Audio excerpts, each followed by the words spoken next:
I'm so happy to welcome you back this afternoon to this next panel, which is really special for many, many reasons. These are young, early career scholars who are remapping and changing the game. You might ask yourself, how did we curate such a panel? And the answer is because someone curated it already. And that person who curated it is Arlene Davila. Arlene Davila is professor at NYU. She told me not to say anything about her bio, but she's the author of many, many important texts in Puerto Rican studies. And she is also the director of the NYU Latinx Project, which does incredible work in the community with scholars and artists. She's gonna come and beat me up for talking about her, so I'm leaving now. Thank you so much, Arlene. Jomaira asked me very generously to say a couple words about the Miriam Jiménez Román, and I'm going to say just 1 minute because I don't want to take any limelight. But the first is to correct Jomaira because I didn't curate the selection. The selection are actually self-curated because all of these fellows have been chosen by previous fellows, right?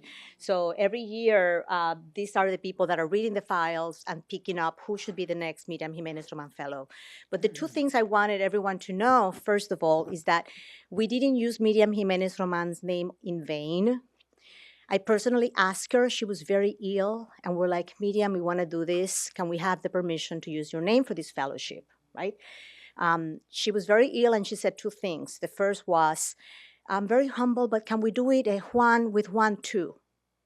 And we said, well, you know, Miriam, Juan has a legacy of work printed. We want this to be about you. And she understood why it had to be her that was the face and the name of this fellowship. And the second thing she also said was, at that moment we had no money, we'd carve something because it was kind of like, we want to do something. Afro-Latinx Studies is a big gap at NYU, like it is about Latino studies anywhere else. So we just carved something really quickly, and we had $15,000 that first year. And she said, well, that's very little money, and as you know, money conveys value, right?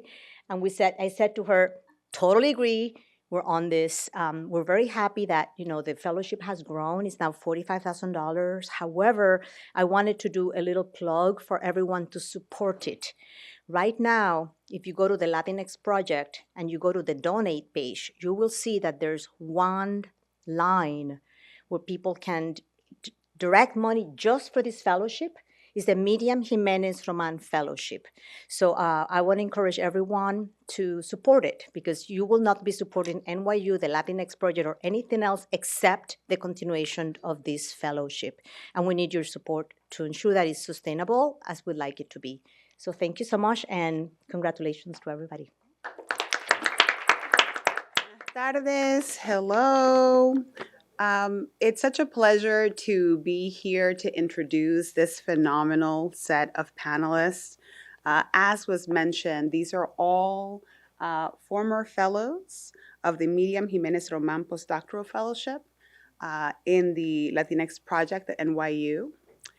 And I'm Keisha Corinialdi. I'm a professor at Rutgers working on the Panamanian diaspora and Afro-Caribbean world making more generally. And it's just a pleasure to be able to be here. I wanted to give a bit of a bio on Miriam just because we're hearing a lot about her, and some of the things that I'll say have been noted by others, but I feel it's really important to really give the recognition for the life that she lived that is really informing the work and I think also the way that they're living, these fellows here. So let me double check that this is the picture. I think there was, no. All right, so we'll stay with this one. So Miriam was born in Aguadilla, Puerto Rico, and raised in East Harlem. Her love for storytelling and research were evident from early on. As a high school student, she published short stories for her school yearbook and followed her passion for learning about people and their day-to-day lived realities by studying sociology at the University of Vermont, the Universidad de Puerto Rico, Rio Piedras, and Binghamton University, where she completed her BA in 1974. Miriam moved back to Puerto Rico in the 1970s and founded Encuentro de Mujeres, which looked to create a space for other creatives, storytellers, and writers particularly those interested in Afro-Puerto Rican histories. Back in New York, by the mid-1980s, Miriam went on to work as a research coordinator and curator of exhibits and special programs at the Schomburg Center for Research in Black Culture, and we heard a little bit about that earlier in the day. From 1998 to 2001, she was also editor of CENTRO, Journal of Puerto Rican Studies, while also being a visiting professor teaching courses on race, gender, Afro-Latinidad at Binghamton, Brown University, Columbia University, and NYU. During this time, she also published some groundbreaking essays. In 1996, her essay, Un Hombre Negro del Pueblo, José Celso Barbosa and the Puerto Rican Race Towards Whiteness, critiqued narratives of blanqueamiento on the island that dismissed the histories of working class Afro-Puerto Ricans. Her 2007 piece, looking at that middle ground, racial mixing as panacea, rebuffed anyone who was still foolish enough to parrot the benefits of la raza cósmica. Black and indigenous people, she noted, never benefited from this equation. And of course, in 2010, she and her partner in life and fellow conspirator, Juan Flores, published the Afro-Latino Reader, which not only tended to a tremendous gap in the field, but also, as Miriam noted, was something she wished she had around when she was a kid. In addition to her brilliance as a researcher, scholar, and educator, Miriam also was a tremendous community builder. In 2005, she co-founded and was executive director of the Afro-Latino Project, later renamed in 2007 to the Afro-Latino Forum. The forum brought together and still brings together scholars, activists, and community members invested in Afro-Latine, Latinx, Latino histories. I had the pleasure of attending the first 3-day international conference organized by the forum in 2011, and it was amazing. Miriam also co-founded and edited Palgrave Macmillan's Afro-Latino Diasporas book series, which myself and Pablo, we're sort of working on a project right now, and it's really wonderful. And also helped to organize the Black Latinas No Collective, which several women here are part of, in 2019 to promote and mentor Latina intellectuals who study Blackness and Latinidad. There is so much more that could be said about Miriam, but I will leave it to our panelists to share their reflections on Miriam's legacy. Indeed, our panelists today embody Miriam's vivacity as a person, as a scholar, as an organizer, and an all-around human being. So I'm just going to introduce them in the order in which they will present so that you have full time to take in their brilliance on your own. Our first presenter, Dr. Alan Palés Lopez, is first and foremost an artist and an assistant professor of literature and visual culture at UC Davis, focusing on African and African diasporic migration, performance contracts, legal, philosophical and theatrical, state violence, and trans studies. Their transdisciplinary research brings together anti-colonial feminism, race, migration, and queer theory to critique dominant narratives around racialized Black migration and gendered violence. Their scholarship centers on the concept of Black illegalities, which refers to the survival tactics Black migrants employ to resist and navigate the coercive contracts imposed upon them by the state and society. This includes examining political asylum declarations, the hardworking migrant trope rooted in racial capitalism and migrant debility, and the systemic violence faced by Black migrants in the US, Mexico, Canada, France, Spain, and Germany. They analyze how legal, social, and cultural frameworks define the rights of Black migrants and their first-generation children, and the violence they endure in seeking refuge. Dr. Palés Lopez is the author of Intergalactic Travels, Poems from a Fugitive Alien, a finalist for the International Latino Book Award, To Love and Mourn in the Age of Displacement, and editor of When Language Broke Open, an anthology of queer and trans Black writers of Latin American descent, published just last year. All right. Yes. Okay. After Alan, we'll have Dr. Aurelis Troncoso, who holds a PhD in American culture from the University of Michigan, Dr. Troncoso's research focuses on the transnational experiences of femmes, non-binary, and LGBTQ plus practitioners of Santeria and Espiritismo in Puerto Rico, and how practitioners negotiate race, nationality, queerness, and transness within sacred spaces. Their work also extends to Cuba, Haiti, and the Dominican Republic. Dr. Troncoso is a member of the Diaspora Solidarities Lab, a multi-institutional Black feminist partnership that supports solidarity work in Black and ethnic studies led by Doctoras Yomaira Figueroa Vasquez and Jessica Marie Johnson, supported by the Andrew Mellon Foundation. They are the 2024-2025 Miriam Jiménez Román Postdoctoral Fellow at New York University. Their work here centers Black, Latinx, queer, and trans experiences within Afro-diasporic religions, ushering a vital and necessary component of Afro-Latinx embodied knowledge production. Dr. Troncoso joins a legacy of scholar practitioners committed to centering Blackness, queerness, and spirituality in a larger effort to advance Afro-Latinx studies, queer and trans studies, and religious studies. I think that's Doctora Aurelius Troncoso. Okay. Our next panelist will be Dr. Daisy E. Guzman Nunez, a Garifuna American from the South Bronx. That's right, the Bronx is here. Through Black feminist ethnographic methods, she centers the voices of Garifuna women and Afro-Latinx women to articulate the nuances of hemispheric Blackness.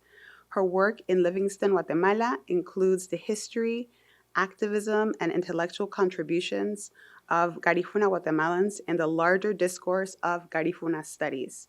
As the Black Indigenous Feminist Futures Institute Fellow, she's working on her book manuscript and other contributions to Afro-Latinx studies, Indigenous studies, and anthropology. Let's welcome Dora Guzman. Following that will be Dr. Omaris Zamora, a transnational Black Dominican studies scholar and spoken word poet.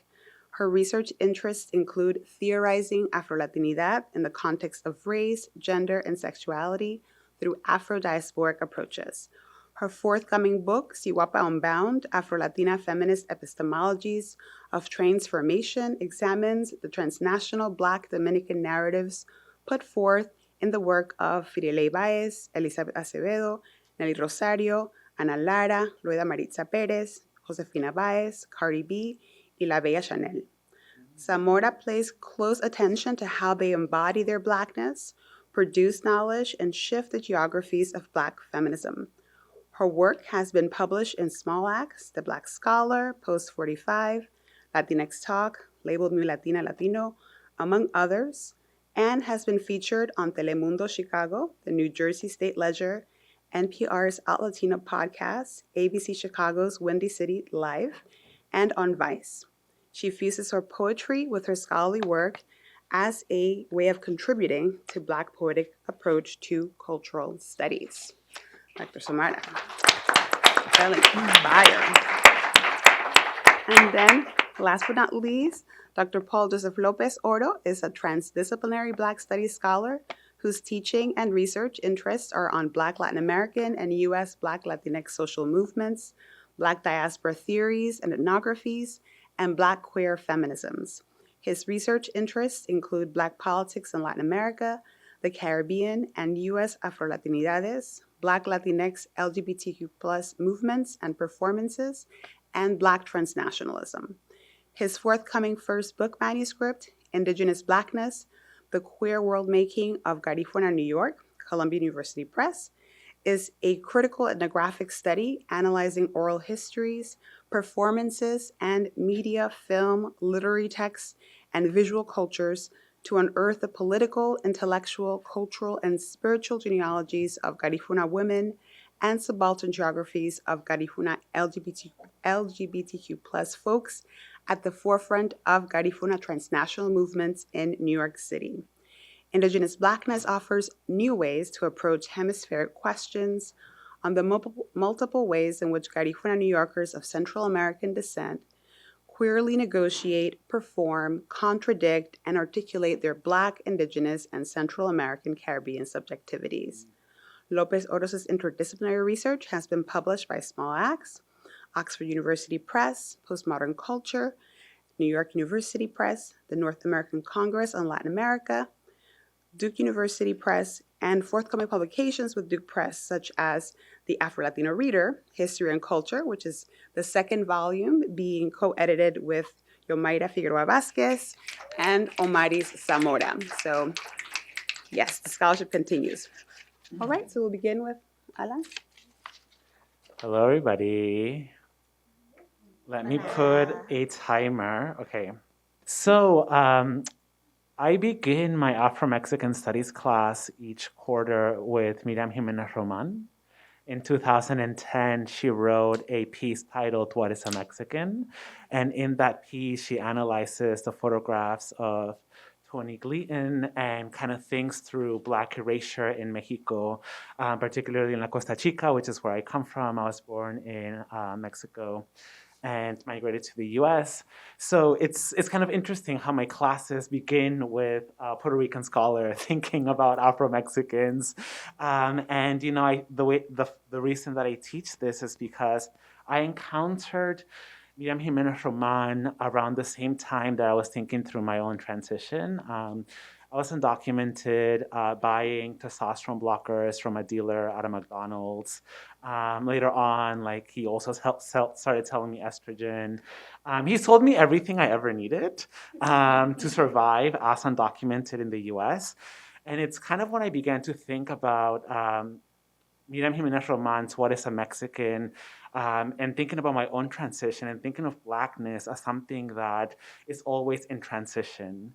And Blackness, wherever we are in this hemisphere, we have to adapt to new epistemologies, new ways of moving, because Blackness changes county by county, zip code by zip code, pueblo by pueblo. So Blackness is all about transitions.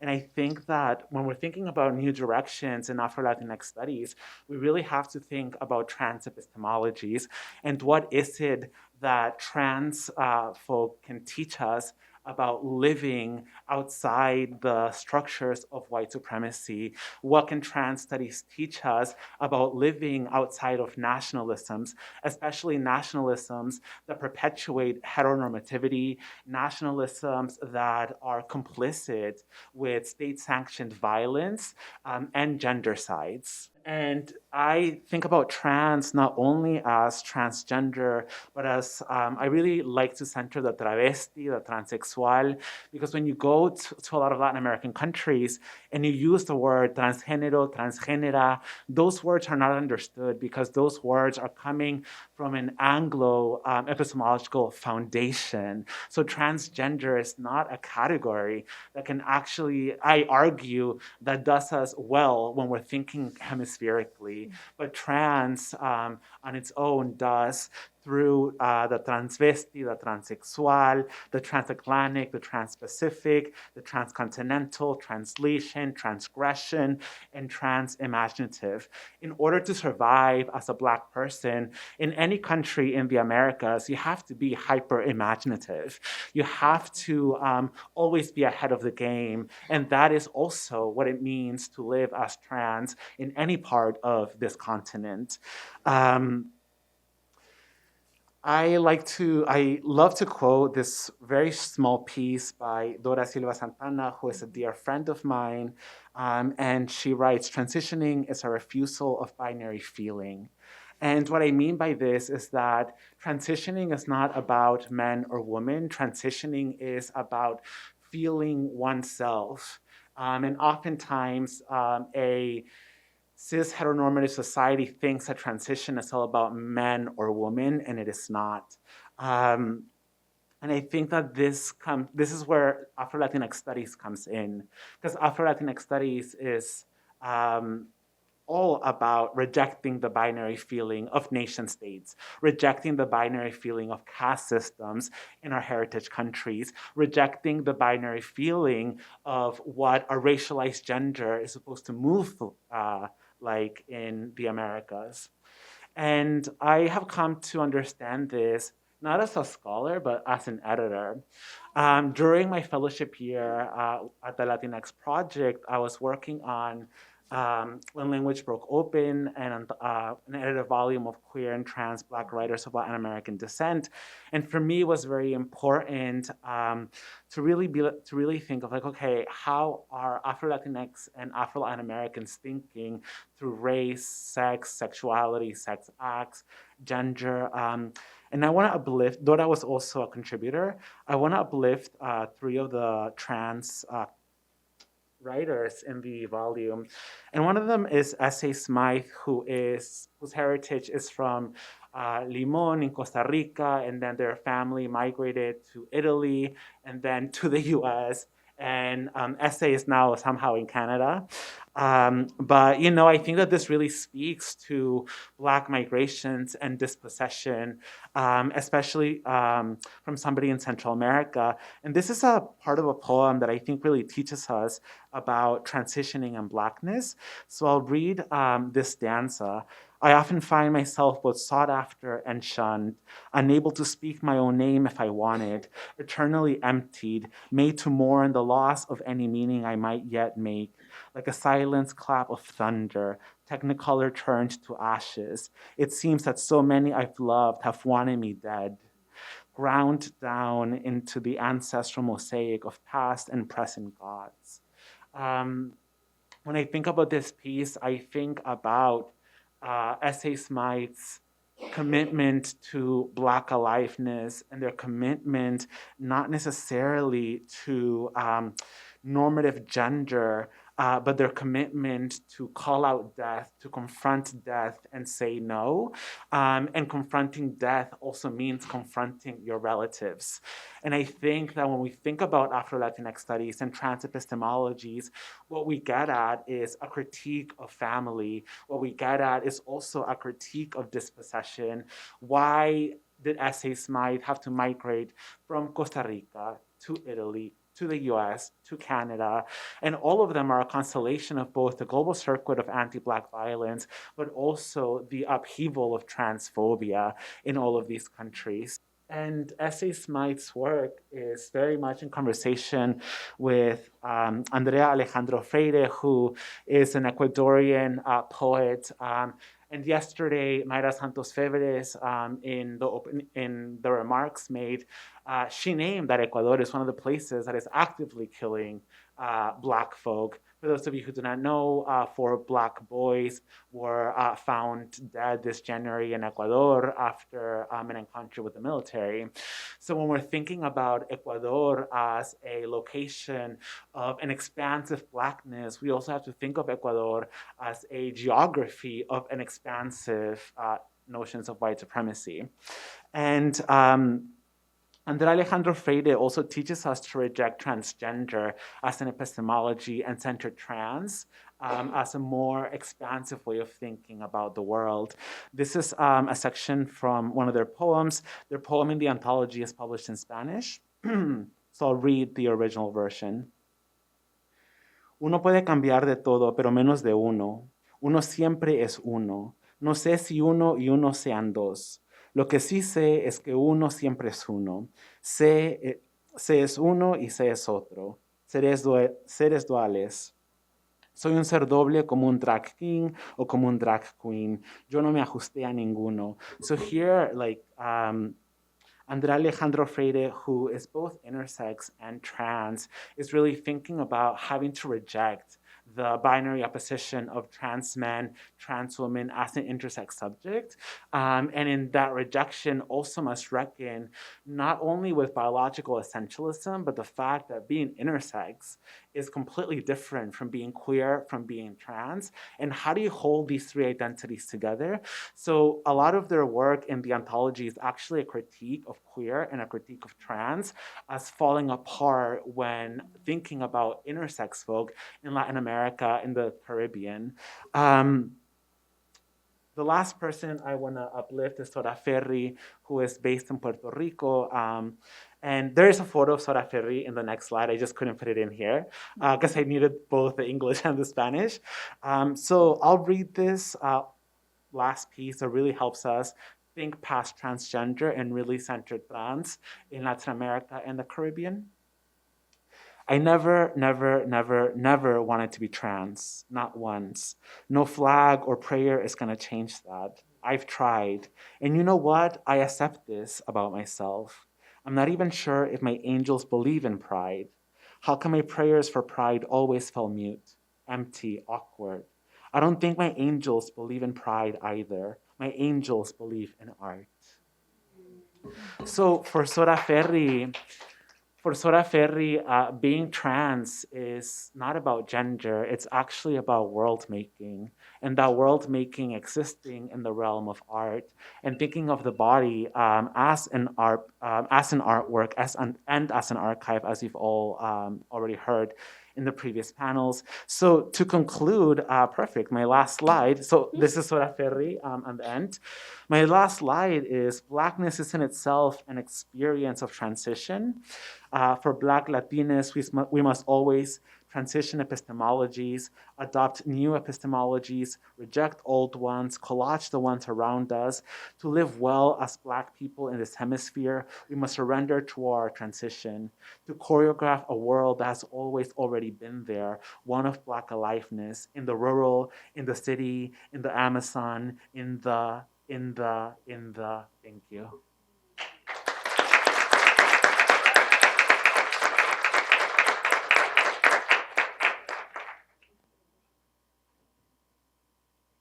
Am I just supposed to go after that? Candela. Wow. Wow. Buenas tardes, mi nombre es Aurelis Troncoso. Pronombres ella, ella. Hello, everyone. My name is Aurelis Troncoso. I use they and she pronouns, heavy on the they, though. I'm Dominican from the Bronx and have been living in Puerto Rico for now 5 years. And yeah, I'm just gonna get started. Let's see, how do I? There we go. Okay. So that's the title of my my book project, my first book project, Queering Orishas, Embodied Knowledges and Living Archives. My work lies at the intersections of Afro-Caribbean studies, Afro-diasporic religions, and Black queer feminisms. Excuse me. Utilizes decolonial feminist critical ethnography to document the experiences of contemporary LGBTQ, Santeria, and Espiritismo practitioners in Puerto Rico. Queering Orishas makes visible how practitioners navigate their embodied subjectivities against queerphobia and transphobia within and beyond sacred spaces. In this juncture, my research advances Afro-Latinx studies by centering Afro-diasporic religions and Black queer and trans ontological knowledge production.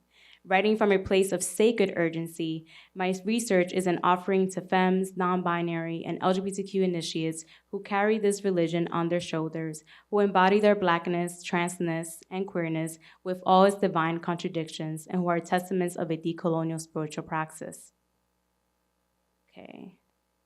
Queering Orishas, Embodied Knowledges and Living Archives is an offering to women, to femmes, non-binary, and I will continue to be committed to that mission because it's more than a research project. It is actually a sense of urgency, as especially in a place like today where we are constantly being under attack. Before I fully move on, as a practitioner of Santeria, as a muertera, for those of you who knows what that means, as someone who is constantly in communion with spirit and my ancestors, it would be beyond me to not actually give some light and progress to the spirit of Miriam Jiménez Román today, right? We've been speaking a lot about ancestors, we've been speaking a lot about living archives, and not only to name Miriam Jiménez Román and the amazing work that she, and the legacy that she has left, you know, for us to explore, right? And to see ourselves reflected in her work, but also our collective ancestors that are also present with us. Also, along with our siblings across seas like Palestine, right, who are continuously under attack, Sudan, Congo, Haiti, right? So I just think it's really important. And also our collective consciousness here, because clearly we're under attack today as well, as I mentioned. So I just want to mention that. And, you know, this is actually me. It's a picture by my dear friend, Mari Pena, who is not here today, but I know she's with us in spirit. She's also part of DSL. And this is for a project that she did when we were in graduate school. But anyway, I just wanted to render that omitutu, that, bringing that space and bringing that intentionality as I continue to talk about this work. Okay, here we go. So, focus mostly on the eastern part of Puerto Rico, particularly San Juan, Carolina, Loíza, Manatí. I use critical autoethnography through a Black queer feminist lens to explore how LGBTQ practitioners negotiate the understandings of race, ethnicity, gender, queer sexuality, transness, nation, and power, especially coming from a place of living in a U.S. colony, the oldest colony, right, that we have in the Western Hemisphere. So that's something that for me is really important. And as Carlos Ulises de Sena, fellow Dominican, calls us to do in Circus of the Sacred, using critical autoethnography, I experienced the evidence to detangle these tenuous relationships and make meaning of such contradictions. And so here is, of course, many of you will recognize this map. I zoomed it in, but this is, of course, La Isla del Encanto, Puerto Rico. And I have here, the red dots that you see are actually places where I was able to interview. Full disclosure, I was collecting these ethnographic interviews during the pandemic.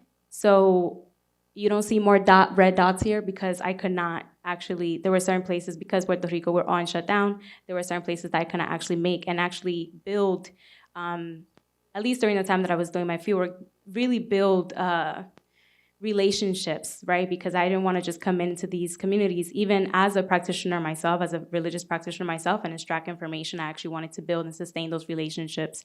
But the green dots are places where I will continue to do the work as well, and they will continue to evolve. Okay, so we arrived to Dear Teresa. So this is chapter 2 of my book manuscript.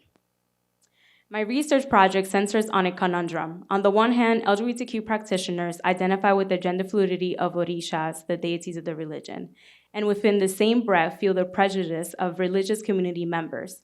It is a problem articulated by Teresa Carolina, a Black Puerto Rican trans practitioner. I met Teresa on a warm January afternoon. The sun set boldly on our heads as we quickly walked over to the Pueblo supermarket entrance in Cupey, Puerto Rico. Teresa wore a vibrant yellow crop top, loosely fitted yellow pants with vertical black lines. The yellow popped beautifully against her dark skin and took attention away from the surgical mask she wore due to the looming COVID pandemic that we are still in. This was our first official meeting in person, an informal meetup at a supermarket. I offered Teresa a ride to the supermarket because a mundane task like grocery shopping can be a difference between life or death for trans women, especially Black trans women globally. The doors of the supermarket slid open, and immediately the cold air felt like a scolding on my skin.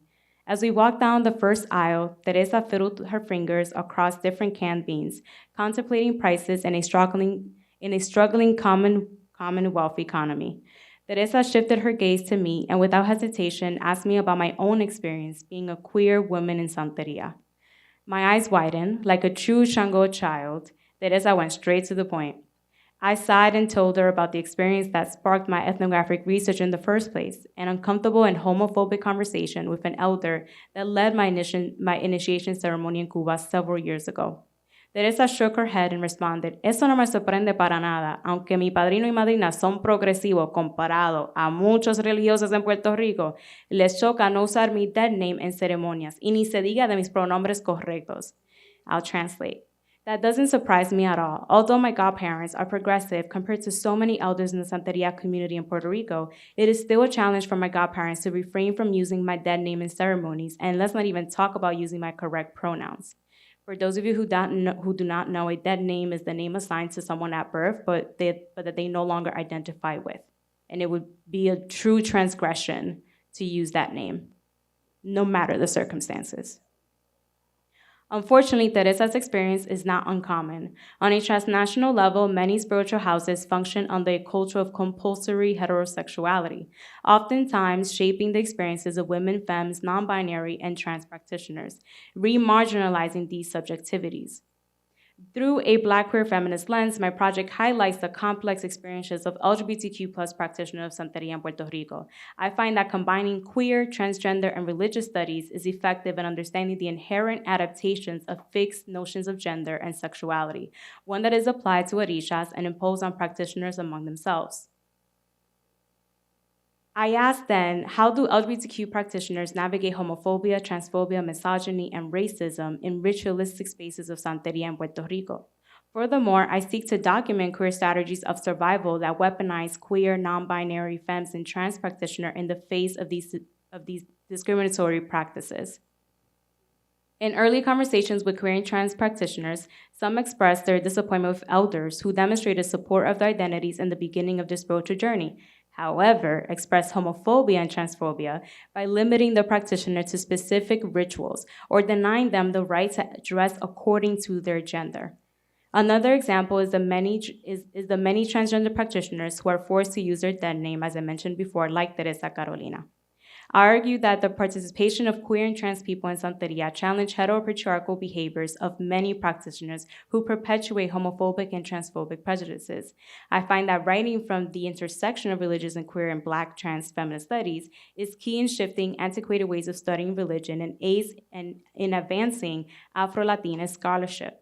My book highlights what has been a state of urgency for queer, non-binary, and trans practitioners of Santeria, especially in the contemporary social political climate we find ourselves today. So before I move forward, for some of you who may not know what Santeria actually is. Santeria, as is widely known throughout the Hispanophone Caribbean and Latin America, is a Black transatlantic religion rooted in European cosmological understandings of spirit and nature. Santeria is what the brilliant Mayra Santos Febres calls supranational religion, one that conspires with elements of Roman Catholicism, Allan Kardec's Espiritismo, and other Afro-diasporic religions such as Palo Monte. So here I've outlined a few of the tenets of Santeria: ancestor veneration, veneration of orishas, such as deity of the Yoruba pantheon, spiritual possession, plant medicine, divination, and iwapele, which is Yoruba for good moral character. Part of iwapele is about coming into harmony with yourself, with your inner work, and working on yourself, you then also are able to connect with the collective and be a better human in this world, right? Which a lot of us have work to do on that, of course. These European cosmologies made their way across the Black Atlantic and emerged in Cuba and Puerto Rico as Santeria, in Jamaica and Trinidad Tobago as Shango, in Brazil as Candomblé, and many other enclaves of transatlantic slavery. Although Santeria is heavily practiced in the Caribbean, Latin America, and the United States, scholarly literature pertaining to Santeria in Puerto Rico specifically is limited, with the exception of Reynaldo Román and Raquel Rombert's scholarly work. Here, I seek to make another intervention in which Puerto Rico enters the robust conversation of the Yoruba tradition in the African diaspora. There is a misconception that Puerto Rico lacks sufficient African heritage. However, this misconception contributes to colonial legacies of Black erasure on the island. My work then contributes to multiple subfields, emphasizing the rich African heritage that exists in Puerto Rico, embodied knowledge production of queer and trans people on the island, spiritual possession as a multi-sensorial archive-making experience and liberatory method, which we can talk about in the Q&A. Current debates in Black feminism and trans feminism, religious studies, queer studies, trans studies, Puerto Rican studies, Afro-Latinx studies, and basically, a lot of studies. For me, it's very important to really emphasize here, right, that in Yoruba cosmology, each orisha is connected to an element of nature, right? For example, there they are. Yemaya is the orisha of the ocean, the nurturer that rules reproductive organs, while Shango is the orisha of divine masculinity, fire, lightning, and thunder. Oftentimes, practitioners make sense of these orishas and their children by applying human characteristics based on the element of nature of the orisha. For instance, children of Yemaya will often be labeled as temperamental like the waves of the ocean, right? Versus Shango's children are labeled as hot-headed, attributing to more masculine traits. At its core, the religion is inclusive, with community practices central to the way of life for many practitioners. I think for me, it's really important before I'm done, is that part of the work that I did with Teresa, and I continue as, as a Black queer person who very much aligns with trans feminism, is to really be an accomplice, right? It's not just to come into these communities, although this is also my community, and just extract information like a lot of times in academia, we are trained to do, right? So for me, it is the ongoing relationship right? The conscious relationship, right? And that I've learned through Black feminist practices. And I think that that's something that we all should lead with, right? Especially when what I'm calling for is a decolonized spiritual praxis, right? We cannot actually have these sustainable relationships and really think in collective and work in collective and love in collective if we're not actually doing the inner work that we need to do, right, to actually liberate ourselves as well. So thank you. Buenas. I have no slides. I am the visuals. So my work with Garifuna women starts in undergrad, where we did not have access at a PWI to Garifuna archives, articles, books, or anything that had to do with Garifuna and or Black culture in Central America. Yes, we're getting right to it. So that led me to Google the top 10 Spanish departments in the United States, which led me to UT Austin. It was not something that I picked because I knew the professors. I didn't know anyone that worked in that school. I just knew that the library had what I needed for Garifuna studies. And when I got there, I met the two fabulous people next to me my first day there, Omaris and Pablo. And from there, I was obsessed with their bibliographies. Everything I knew I got from their master's thesis, their dissertations, and that led me to the Afro-Latinx reader. In my first time reading Ida Lambert's piece, We Are Black Too. And I was like, this is what I do. I do not actually do literature. I have no business writing a dissertation about literature. I am actually an ethnographer. I discovered that midway through grad school. Right? It was the disciplines and actually messing with methodology for something that was not archived by us. We were in an archive that was really centering, white anthropologists and their scholarships, white sociologists, not actually documents written by Garifuna people. And a lot of the documents that had details, it was details about events that these white men should not have been at. And the articulations of the intimacies of these events was very jarring to me. And how do I write about that tension? Or how do I write about the tension of the criminality of Garifuna people in their own spaces by people that were taking refuge in Roatan, people taking refuge in La Ceiba, in Livingstone, that were originally Garifuna spaces but did not acknowledge our history in those spaces. So that all led to oral history and really messing with the history department, anthropology, women and gender studies, Black studies, anything I can get my hands on to talk about the intimacy of what makes Black geography what it is, what makes Garifuna geography what it is. And that leads to not only an Afro-Latinx understanding of Central America, but Black understanding of the entire hemisphere, right? So with that, it leads me to understanding Afro-Latinx as a Garifuna woman, because building on the legacy of the Afro-Latinx reader, especially Ida's piece, We Are Black Too, one of the Garifuna entries, I continue with reshaping what I mean to be Black indigenous. It's more than a week on someone's syllabi. Is more than a romanticizing and a folklorizing of Garifuna people that we just want to dance all the time. We don't want to dance. So Afro-Latinidad for me has come a long way, but we're still going back and forth with the violence of the hyphen, as my good colleague and mentor has mentioned in the anniversary of the Afro-Latinx reader. What aspects of culture belongs to what nation or what island? For my work, Afro-Latinidad becomes and remains a term used in the United States and not in Guatemala. In Central America, the Afro hyphen is more important than Latinidad itself. Yet, even in Guatemala, the Afro that is used for the complexity of the erasure of Garinagu, of the Guillot, and of Afro-Guatemaltecos that are neither Guillot nor Garifuna. And for those that do not know, Guillot are the Afro-Jamaican descendants that came during the United Fruit Company that are not Garifuna and were not brought during enslavement. So there are 3 different Black populations in Guatemala, but yet when they put Afro-Guatemalteco, they try to include all of us in that documentation, which then leads to the way that they shape the creeds, takes away the Garifunagu's sovereignty to Livingstone and to Puerto Barrios. So working through identity is a lifelong project of discussing the nuances and the layers of being Garifuna.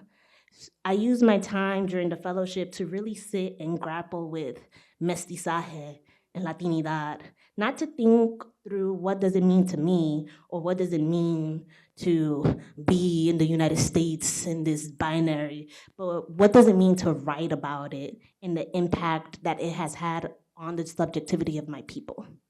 Building my own archive for looking what I could not find in the institutes, I had to get creative with my practice and being the first one to do what I do and how I do it. And also, fun fact, being the first Miriam Jiménez Román postdoc, I'm actually the first one. You're welcome. Yes. So during that fellowship, I took ease. I took time to rest after graduate school, time to read everyone's work, listen to blogs, talks, go to everyone's Zoom meeting that was talking about what it means to remember, to archive, to work with and alongside our colleagues, working across our generation, not just reading the people that have come before us, but reading each other's work. I took that time for the fellowship and really developed a network of Black women working across the islands, working in different methods, right? So the year was really a gift. It was an academic gift of reflection as to what do I actually do? Like I graduated, but what do I do, right? Like my CV, I'm a public speaker. I'm the president of La Fuerza Garifuna. I'm an activist. Low-key, I became an activist in Livingstone because I asked too many questions. And since I asked too many questions, now I'm involved in all the meetings. So I'm involved with Los Hijos de Livingstone and the Census Bureau in Guatemala and taking all of that into account to say that I am more than just an academic, both in the United States and in Guatemala. They even called me licenciada. I felt so fabulous. Right? So as a fellow, I constructed syllabi and reading lists across disciplines and across languages that works with more than Garifunanes, but shows that Black history and Black theory are produced by Black women. I am the legacy of Slight Black women. If you ever see my syllabus or in my class, you will see Black and Indigenous women everywhere, on purpose. Deliberately. Everything that has been once again written by Black women. We can find the theory, the concept that a Black woman has written about, and is the duty that I have to continue to cite them, right alongside of them, remember them. Right. So I moved away from traditional methodologies, and with that, I went to conferences such as the Postdoctoral and actually engaged with women from Argentina, from Nicaragua, from Costa Rica to see what they are writing in their countries and bringing it back to the United States. Because there's a barrier in what we actually have access to. Even though being in the Institute, we have access to all the articles with the paywalls, there's certain articles we cannot get from the island, we cannot get from South America or Central America because of circulation, and we just have to ask someone that's from there.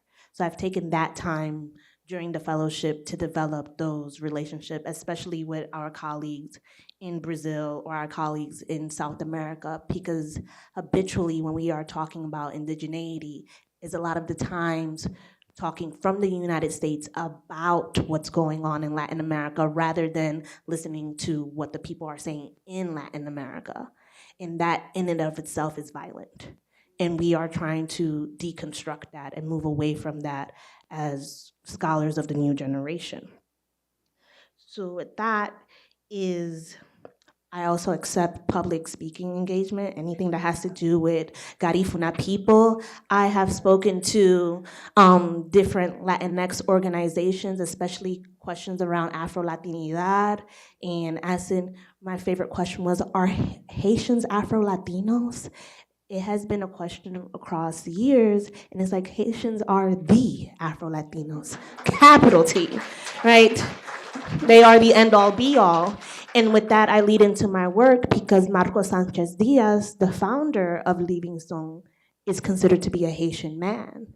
And that shapes Black geographies and bringing Garifunanes into what it means to be part of the Caribbean coast. So when I think of the work that we're doing here today, and as a Miriam Miranda Fellow, it is always to be in conversation with multiple disciplines, with artists and speakers that just really study Blackness, because we are a fluid culture and diaspora, and we cannot stick to one discipline. We have to dabble in everything in order to tell our holistic history. So thank you. I have slides, but I don't have a script because I want to story tell. So here we go. All right. So I wanted to take a bit of the prompt that we had for our panel of what questions Afro-Latina scholarships seeks to answer, right? And so I love this question because I figured I'd use this question to tell a little bit about the journey of my own work, but in collectivity, right? And you'll see what I mean by that. I want to start in 2009. I wanted to include a picture of myself in 2009 because I think it would have given a visual, but I was just too shy. I was like, not today. I don't want to do that today because I don't want to make it with me. But I want to take it back to 2009. So a little bit about myself. I am a Black Dominicana, born and raised in Chicago. I am the daughter of Black Dominican immigrants. My mother was a factory worker, is still, but now she's in HR, but a factory worker. And my father was incarcerated for 20 years. And I share that. And I'm also from the hood. I'm from Humboldt Park before I got gentrified. First generation, college goer, PhD or whatever, from a working class, poor family. And I share that because I always think that positionality is very important in scholarship, right, and in the production of knowledge. And I think it's very important to know that, especially in my own work, and you'll see as how that shapes the work that I've been doing. I started in 2009 when I was in college, particularly because this is when I was introduced to the Afro-Latino reader. So here I am, it's 2009, 2010.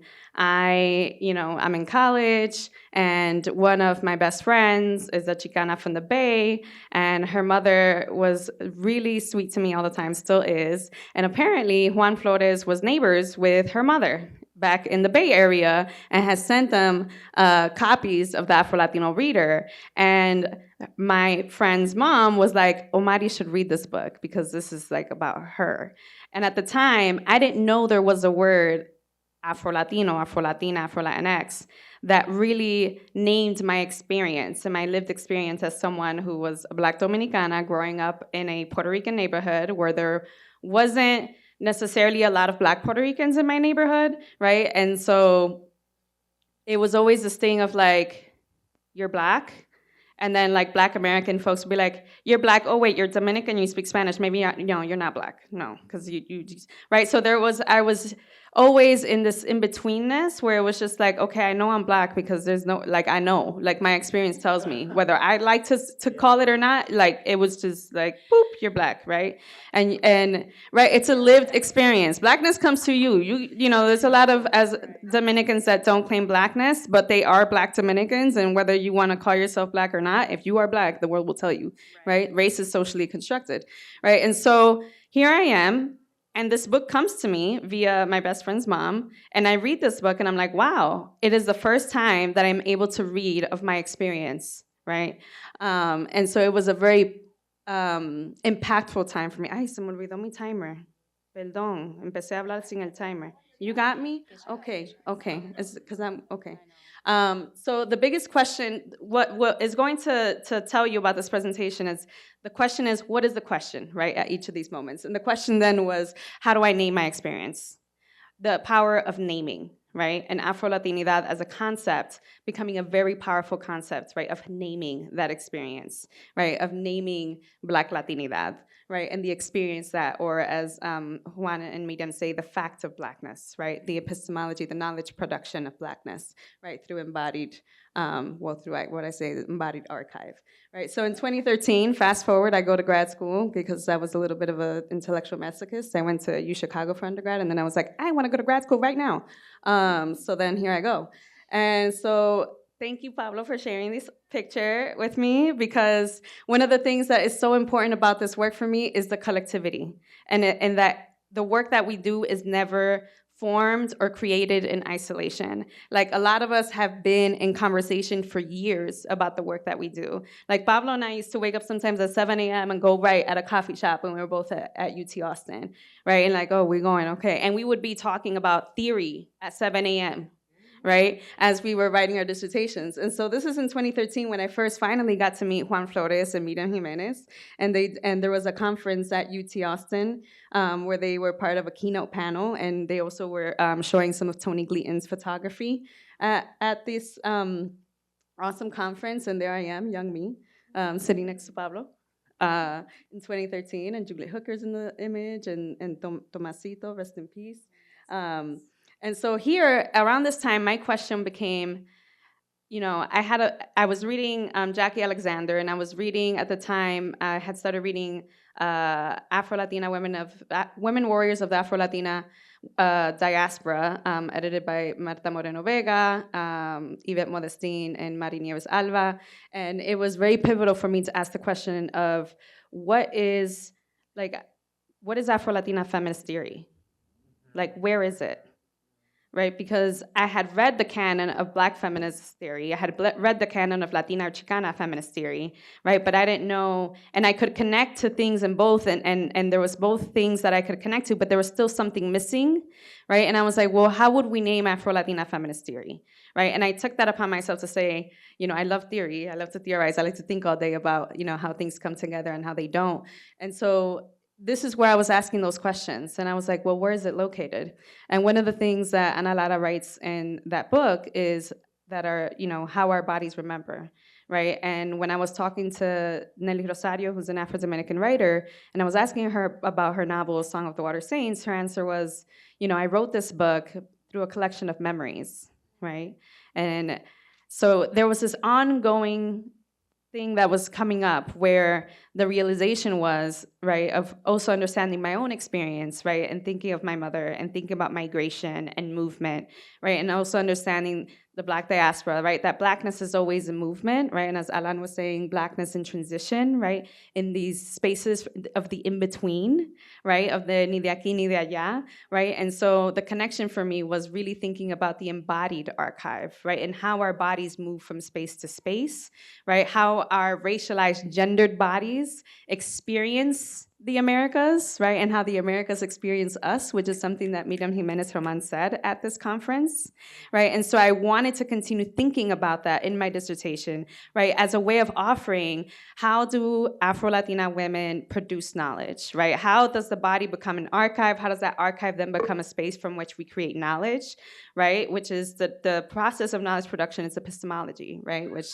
seems like a big word, but that's really what it is, right? The study of the knowledge, the production of knowledge. And so out of that conference, I wrote this piece that was like a reflective piece about the conference, and I was really excited to write and publish something.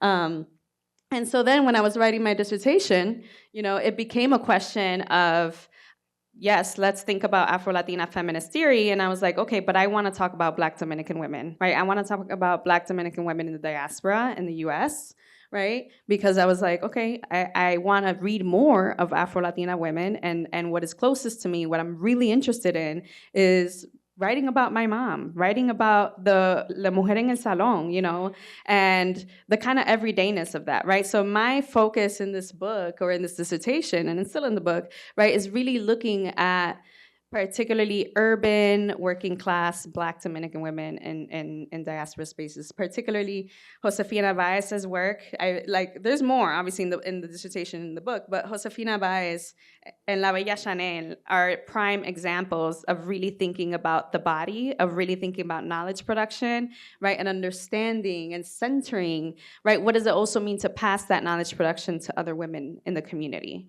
right, and how do we disrupt, right, what people think Afro-Latinas are, right? Because you can never put them in a box, right? And so one of the things that emerges from that is or not from that, but, allows me to keep asking these questions of embodied knowledge, right? Of knowledge production. And in 2019, right, we form the Black Latinas Know Collective, right? Asking the question, well, what do Black Latinas know? Right, and it's about centering Black Latina scholars, activists, educators, right, and saying we do know, right, let me tell you, right, and so it's also a matter of centering scholarship and knowledge production that centers Black women, that centers Black Latina women, right, and so it's very important for the work. It's very important to keep asking the questions, right? And here, it is a collective that is made up of also folks who work in mental health and social work, in sociology, right? Historians, anthropologists, political scientists, right? And so it's really beautiful to see the ways that we have collectively supported each other in navigating academia, right? And navigating the work that we do, right? In mentorship, but also peer mentoring, right? And also friendship and sisterhood, right? It's been an important collective to me. All that to say that through the fellowship, I got to explore, I'm gonna take 30 seconds, to explore the figure of La Ciguapa, right? Because La Ciguapa kept showing up, right, in many different ways. Through the fellowship, I got to really kind of sit down and think through this figure that really I would argue is a figure of that is always in transition and always in movement, that is very much, La Ciguapa we think of her as a maroon, right? And I think of her also as an abolitionist figure who wants a law undone. And so she has become really kind of provided me with a theoretical framework of this book, right? And so this was one of the event that I did, right, as a fellow, right? Really literally bringing in the people that I read together on paper, but bringing them in person to have a conversation about La Ciguapa, right? And also then being able to say at this point, hey, my book's gonna come out next year. I got a book contract. Yeah, it's pretty exciting, right? So next year, Ciguapa Unbound, Afro-Latina Feminist Epistemologies of Transformations, continuing to explore with this image of La Ciguapa, and also coming back full circle, right, and getting to be a co-editor with Pablo and Yomaida, and offering and building on the legacy of Juan and Miriam. All right, so I promise you this is gonna be quick because I need some café bustelo, truly, right. And I actually want to start here first. Quote, from a barrio kid to another barrio kid, I'm going to make sure you get that PhD, end of quote.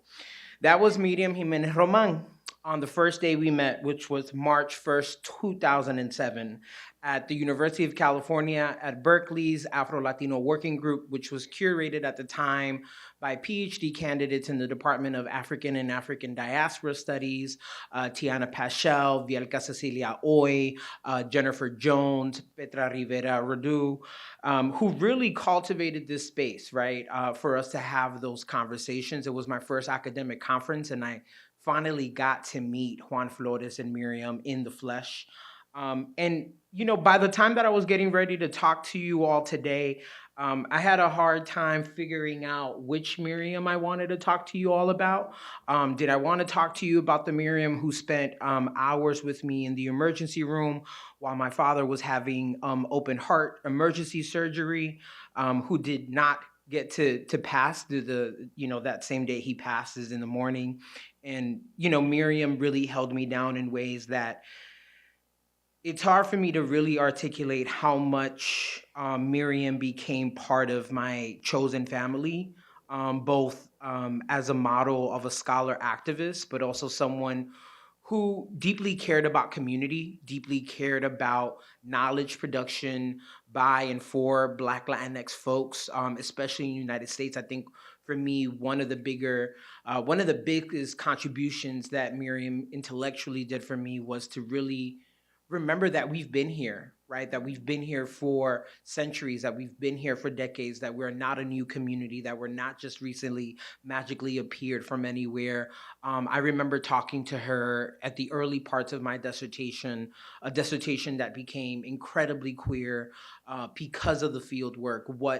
In many ways, right, kind of doing field work in New York with no funding, by the way, right? Because even though there's a robust scholarship on Garifuna communities, it's mostly on Central America's Caribbean coast. There's actually very, very few ethnographies, archival productions on Garifunas in the United States.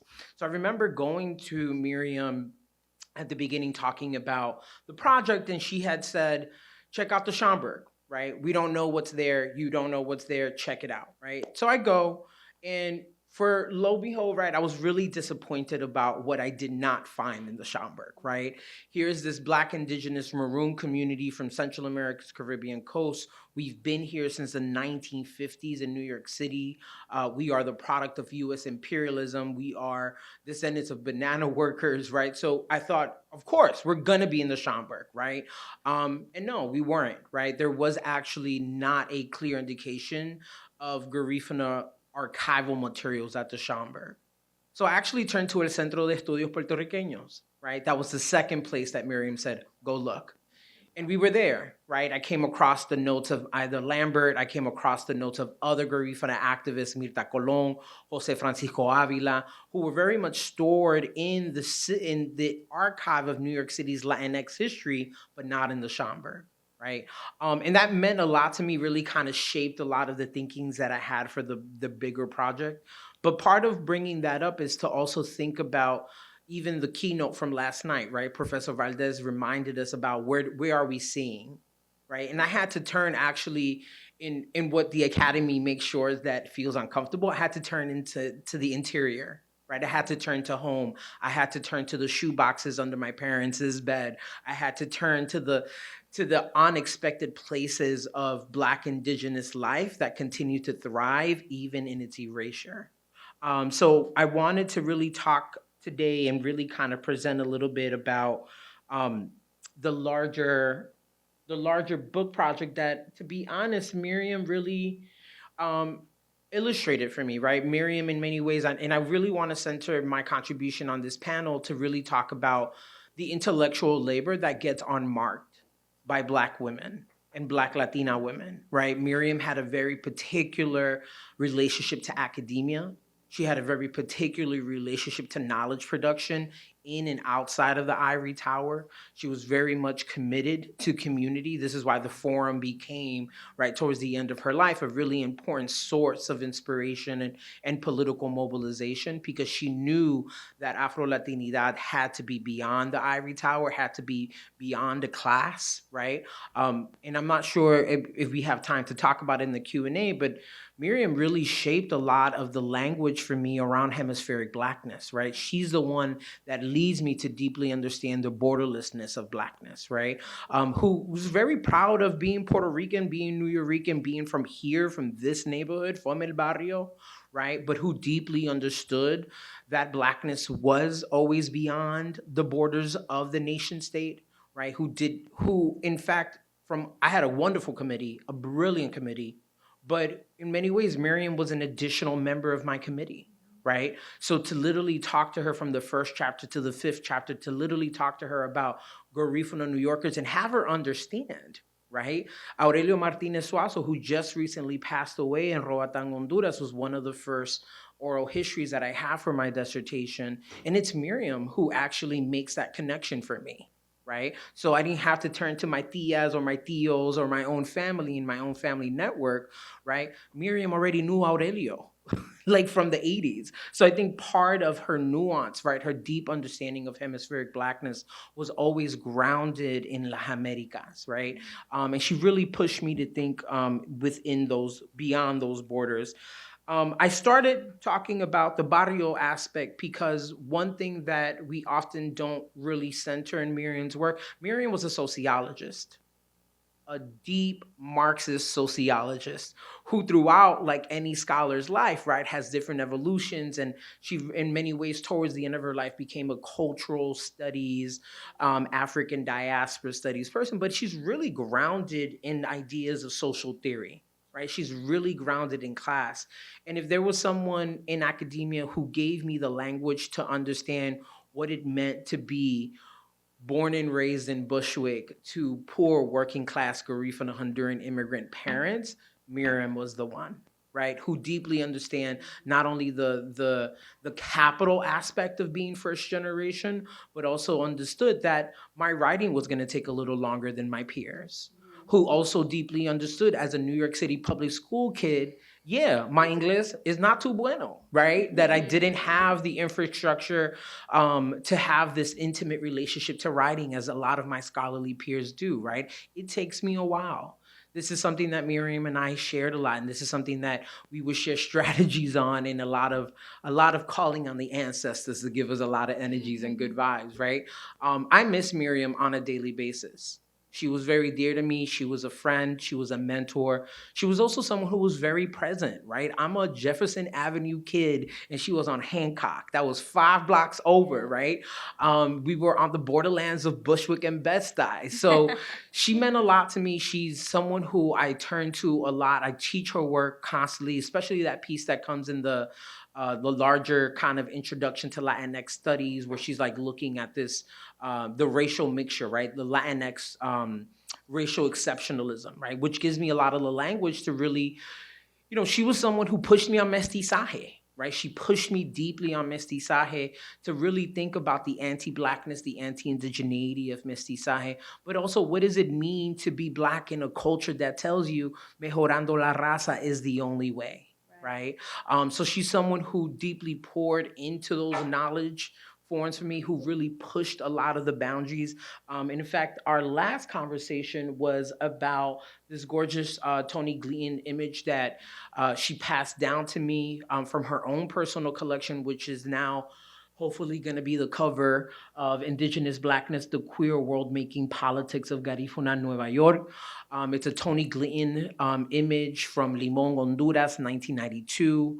The Adidas captures the essence of hemispheric Blackness in all of its complexities and nuances. And she was someone who poured into the work in ways that were always grounded in community.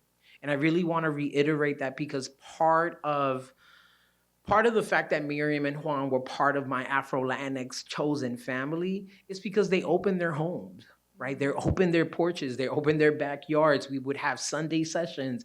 I remember when we lost Juan, when I lost my dad, how much she was so present, how much we were present for each other. And I really want to honor her intellectual care work, particularly because she just never gets enough credit. Because I honestly think we're still within the matrix of academia that sees numbers of publications as some type of marker of impact. Miriam literally shaped the field of Afro-Latinx studies. She worked at the Schomburg Center for decades. She was part of the Schomburg residency program. Frank Guritti, Josiana Martinez, right? Like so many Afro-Latinx scholars and African-American scholars benefited from Miriam's astute, critical, poignant, right, editorial feedback. Also, something that Miriam constantly shaped for me was African-American history is Afro-Latinx history, right? So when we're having these conversations, when we're thinking about Afro-Latinidad, right? Are we good on time? Got it. All right, when we're thinking about Afro-Latinidad, right? It is not compartmentalized. It is not divorced from African Americans, right? And it's something that she was very much invested in her work while she was in this earthly realm with us. So thank you. That was amazing, as I said it would be.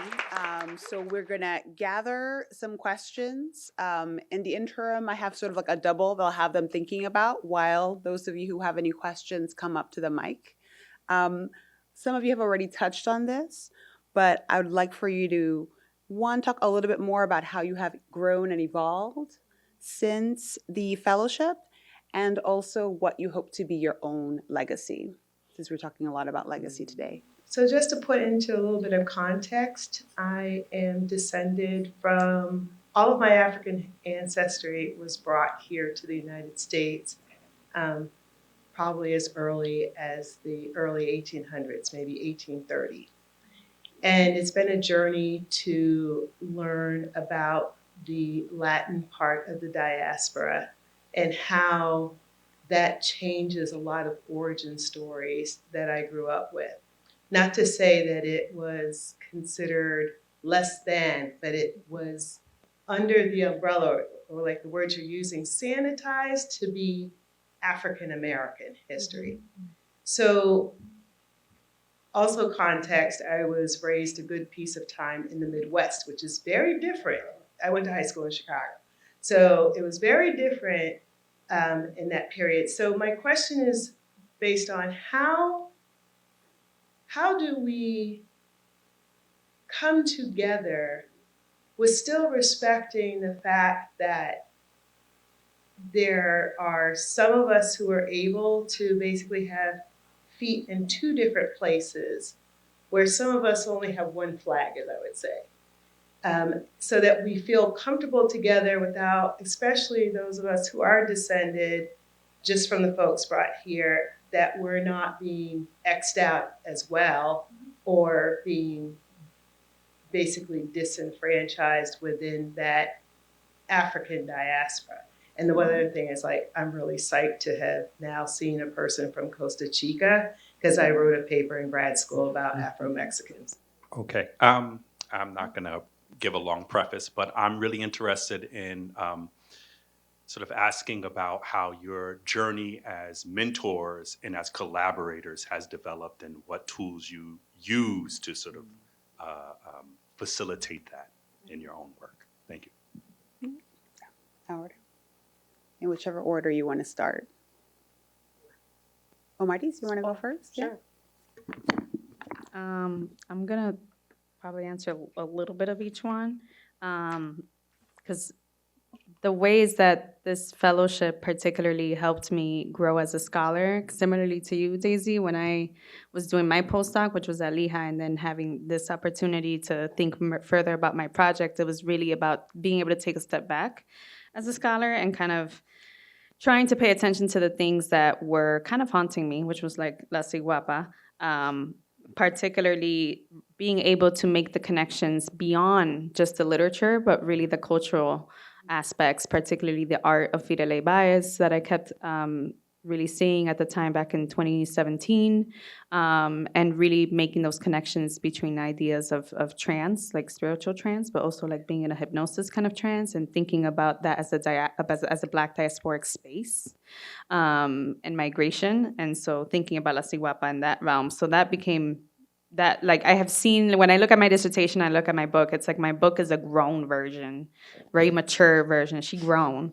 But part of the legacy, right, that I always think about as a scholar, right, is my interests lie in knowledge production and for the work of Black Latino scholars to be published, right? So a lot of my focus as a scholar on this side of things have been like being part of editorial boards, right? And being able to make sure, because I struggled with publishing this book. I went through a lot of different presses. I had presses that weren't interested.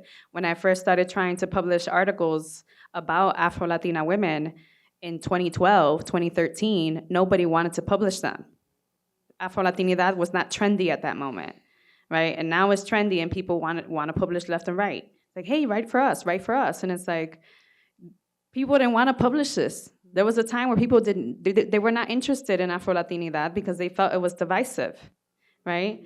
And so I have to say that, right? And that's part of my legacy that I want to bring is, alongside with mentorship and collaborations, is also editorialship, right? And making sure that the knowledge is out there and that it's accessible, right? I'm tired of the paywalls. I want the paywalls down. I want this knowledge to be accessible to people. I want, writing that is also accessible to the public, right? Because it needs to be, right? I can't just have scholarship stay in the ivory tower. Then what am I doing it for, right? And so I'll take, in terms of being a mentor and being a collaborator, I find myself always wanting to like open the door, right? Hold the door open for people that are trying to come in, right? Like really sharing the knowledge. I am not one to keep knowledge. I'm like, you need something, you have a question, I'm gonna give you whatever answer I have. And if you tell me you're looking for something, I think of you and I send it to you. Like I want people to have access, right? And so I'm always like willing to share about my experience and be very candid about it, right? And help others as well. And collaboration style is one of the things I wanted to talk about in terms of working on the second volume of the Afro-Latino Reader that we're working on, that some of us here are also section editors, contributors, right? Like co-editors with Yomaira, and the way that we work, like, listen, if CPT was a thing, we the thing too, right? But like, here's the thing, right? It's because we are not planning on dehumanizing ourselves for this work, right? Academia has a white supremacist framework, right? And we are here, right? So in many ways, sometimes we're complicit to it. But, right, how we have been trying to do this project is doing it in collaboration with each other, doing it with a very human aspect that we're saying, hey, I can't do this today, or I can't do this right now. Okay, well, let's take more time. Okay, and let's come together and really support each other as people first, right? And then really being intentional about who, right, and what kind of conversations we want this volume to do, right, and to have, right? How do we contribute this conversation? And so that's also part of the legacy work that we do, right? And I'll wrap up with a little bit of answering your question, right? I think one of the things, it's a similar question to another one that I get often about thinking about African Americans or Black Americans and other folks in the diaspora. And I think one thing that is important to know and understand, right, is that Black folks who are in the diaspora, particularly from the Caribbean or South America, right, those flags aren't ours either, right? They're not ours either. So, often it's like, we don't have a flag here and we don't got a flag there either. Right? And neither do Black Americans here either, right? So I think that is the point that joins us, right? To understand that these nationalistic flags are not here for us, right? But we are here for us, right? And so we have to recognize, right, that is important and that should come first, right? So that's what I'll say. I want to add to what you just said in relationship to your question. I love what Pablo said about how African American studies is Afro-Latinx studies, because I often, when I teach Afro-Mexican studies, I start with 1704, when Maroons from Georgia, the Carolinas, and the Carolina Islands, they fled to Florida because Florida was Spanish territory. Then the Spanish traded Florida with the British because they wanted Havana. And then the Maroons from the Carolina Islands, from the Carolinas, from Georgia, then fled to Mexico and the Bahamas. So it's like, when we're thinking about Blackness, we cannot think about countries. We have to think about the legal structures that brought African folk to the hemisphere. And we have to think about different forms of fugitivity, different forms of alliances, and how relationality is what grounds us, not nations, not states, not citizenship. All of us live in abstract citizenship for those of us who are Black because white supremacy exists. When white supremacy is abolished, we will have the protection of citizenship, but at this moment, we do not. I think I'll answer the question of mentorship and collaboration. And I'll say that it is a gift and a curse of social media to really be in community with junior scholars of my generation, because we are sharing PDFs on Twitter, through Instagram, speaking engagements, guest lecturers. Like, I have Alan speaking in my class next week because I went on their Instagram. and found their email. And sometimes you just have to contact the people that you want to be in conversation with. And now we have that ability to do that. And working alongside them, dreaming alongside them, gives us more confidence as writers. Because as a girl from the South Bronx, I was not confident as a writer. As a teacher, as an instructor, yes. As a writer, not really. So being in community and actually seeing people develop from dissertation to book and seeing their like work in progress, not in just in theory, has been part of the mentorship in itself. And it's really a gift to like keep your community from the beginning of your studies and just continue. Yes, that's right. I'll touch a little bit on the mentorship aspect as well. I think that for me, so I did my PhD at the University of Michigan, still very much Dominican from the Bronx. I had lived in Massachusetts, Western Massachusetts before that. If anyone knows Holyoke, that area, right?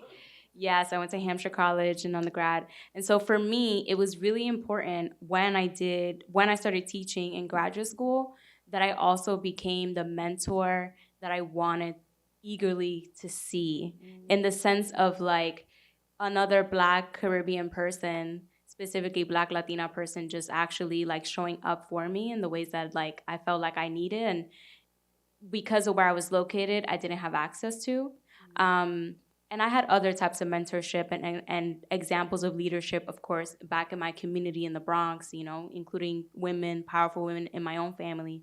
But I think for me, that became even more evident when I was living in Ann Arbor, Michigan. And that is a very specific, speaking of the Midwest, right, that is a very specific kind of, I think, experience, especially because a lot of my undergraduate students felt that when they would try to join, and I'm saying those who were probably Dominican or even Puerto Rican and were Black, who really struggle with like trying to join the CASA, right? Like the you know, the student organization for like Latinx student organization on campus, and a lot of them looking at them like, well, don't you want to join the Black Student Union? Right? And so like having, like, we still have to push these bounds, right, of what we think about what is Blackness and what is Latinidad in that context. And so for me, I held a lot of space. And for me, it was even more important as an openly queer person who was also a, you know, graduate student who was teaching I had a lot of my office hours were actually occupied by, you know, Black Caribbean or, you know, just Black queer students who were struggling with like either their own sexual identity or who really just, you know, needed a safe space to actually, you know, just talk about these things, right? So for me, I think showing up in these spaces, unapologetically myself as a Black and Latinx queer person, and there's a lot of risk with that, especially today, right? But for me, like, I'd rather take that risk every day because that means that someone else can actually feel seen the way that perhaps I needed, or the way that I eventually was able to feel seen, you know? So that's what I'll say. And on mentorship, like, shout out to Figueroa for being one of the most amazing mentors ever. Yes. Like, she's directora, but she was like, just meeting her and the way that like we connected and that she has become a mentor in my life has been amazing. So she really deserves all the flowers. Yes. I will second that. I think I literally cried when I first met Dr. Figueroa over dinner. And I afterwards was like, did I do too much? But I was really like, I needed that. I needed that specific thing, again, of feeling seen, of actually fully being understood. Like, academia is a very violent place, right? So having that type of space and someone who can be like, hey, I see you, is way more important than a lot of us even, you know, I think, you know, we should be talking more about. But yeah. And just to add a quick note, I think the labor of institutionalizing Miriam Jiménez Román's scholarly memory is a lot of labor, and it's a lot of work. And I think it's important to also realize that Arlene Davila has been really foundational to that institutional labor, and the way in which we select each other Miriam Jiménez Román fellows are really important because it's a collaborative effort, right? So I think Omadi's was the only one who wasn't necessarily selected from a collective, right? But Omadi selected me, and then we selected Alan, and then Daisy, right? So there's a certain kind of community oriented process in terms of keeping that legacy. One thing also about Miriam that we often forget and not forget, she was also a scholar of Schomburg, right? She was someone who was deeply invested in Schomburg's both political and intellectual history, and she often doesn't necessarily get all of the citation credit that she deserves. So I think it's also important that when we remember Black women who in many ways made choices or not to be fully in academia and not. And I think it's important to remember the generation of Black women that she came out of, right? And certain decisions she had to make. As a Black woman in academia, she kept going, right? She kept continuing regardless of the choices that institutions forced her to make, right? So I think it's important when we memorialize her holistically, right, fully, and know that labor is really hard in an academia that's still very heteronormative, that's very heteropatriarchal, right? That's also about pedigree, right? And I think that's an honest conversation. I've been on 5 search committees and I'm barely in my 5th year of a tenure track position. So to see how pedigree and certain ideas of publication and where you publish and where do you attend institutions really mark access. And I think Miriam's life is a beautiful example of how she disrupted those borders as a barrio girl. Well, let's again thank our wonderful panelists. This was a vibrant conversation.